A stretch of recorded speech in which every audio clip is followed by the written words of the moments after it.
Hi guys! So, story time about my PNLE journey. So, um, hindi to yung usual type ng PNLE journey na you would expect. Like, yung mga napapanood na grabe yung review nila. They take a lot of hours. Naligalaan talaga sila ng ng maraming time to review.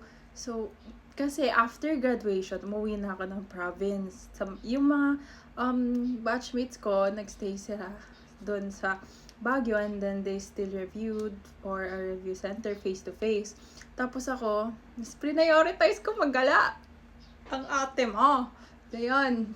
So, dumating na yung time. Nag-enroll naman ako ng review center ng online, pero it didn't work for me. I tried, siguro mga 1, 2, 3 days lang ako nakapasok ng matino. Pero hindi talaga siya nag-work sa akin kasi naguguluhan ako. Paiba-iba pa jump ng topics. Hindi ako maka-review ng ganun. So, nawala na naman ako sa kondisyon. Kala-kala na naman, ganyan. As a girl who prioritizes happiness, ganon, after nursing, parang deserve ko naman prioritize yung happiness ko. Parang ganon yung mga nafe-feel ko na time. So, puro gala lang. And then, nung malapit na yung board exam, doon ako medyo nape-pressure kasi feeling ko ang dami ng alam ng mga batchmates ko, ng mga nag-review. Tapos pagbukas mo pa ng social media, so makikita yung mga naka-live, yung mga nag-review, ganyan. So, grabe yung dedication nila na wala ako noon. Hindi ko talaga yun magawa na, paano pang gagawin ko? Ganun. Nag-post pa ako ng mga motivational quotes sa pader-pader ko para lang ganahan ako, pero wala talaga. So, ang nangyayari sa akin, naalala ko na after grad, nag-subscribe ako dito sa isang app na One Nurse app. So, sabi ko, sige, try ko nga magsagot-sagot na lang. Kasi yun din yung nakita ko mga advices na magsagot, ganyan-ganyan. So, trinay ko na magsagot-sagot. Yun lang yung ginagawa ko talaga siya. Yun lang yung talagang bumuhat sa akin sa buong pagre-review ko. Doon lang ako pero swerte na makapagsagot ako ng 1 to 50 questions per day. Swerte na talaga yung mga 50 questions ako sa isang araw. So, itong app na to, yung One Nurse app, yun lang talaga yung nakatulong sa akin since for me kasi ang organized niya, yung per topic, kanyari fundamentals, maraming questions, like at 1,000 plus ata yung questions na prepared nila na sasagutan mo with a timer na ha. Tapos ang maganda dito kasi, kaya siya nag-work sa akin, is may rationale na siya after. So after that, parang mas nagsisink in sa utak ko kasi nalalaman ko na yung rationale. Unlike kapag nag-review sa review center na magsasagot tapos hindi pa agad lalabas yung answers, like mag-rationale kayo after ilang weeks na yung nakaraan. So parang for me, nawawala na ako dun sa condition na yun, and mas naging effective sa akin yung nalalaman ko agad yung sagot. So mas dun ako medyo ginanahan mag-aral.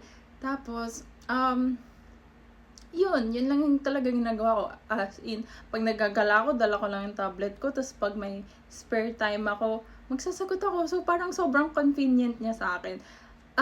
Hindi ko lang siya nasulit kasi nga, nung malapit na yung board, saka dun lang ako nagsasagot at na-pressure na, okay, ito pala yung nag-work sa akin, ganun.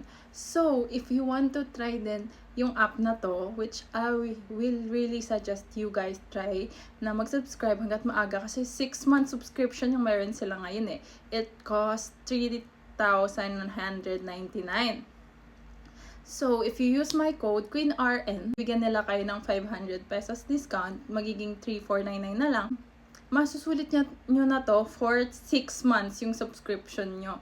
So, if you will take on May, 'di ba? Masusulit mo December, January, February, March, April, May. Masusulit mo talaga magsagot-sagot ng questions kasi hindi ko na sagutan lahat.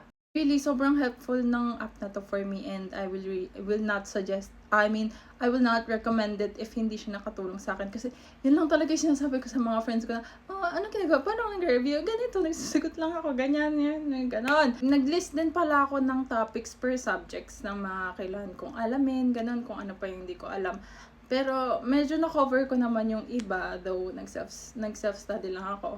And then, yung Wonders app, they have flashcards na rin sa mismong app about certain topics. So, sobrang helpful na rin niya to add some informations. Also, they have video lectures na pwede mo i-play anytime. Hindi siya nag-expired, guys. So, convenient din yun kapag marami ka talagang time or nagsa-self-study ka kasi may mga video lectures na doon na mapapanood ka or audio, ganun sila na available readily lagi sa app. I really can't believe that I passed talaga nung naghihintay ako ng results. Like, sobrang kabado kasi alangan talaga kasi feeling ko wala akong confident na sagot, ganyan.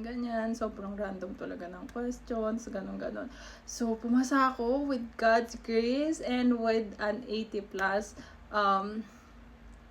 rate ng chill lang ang review. Thank you talaga, Lord. So, if para sa'yo na talaga, guys.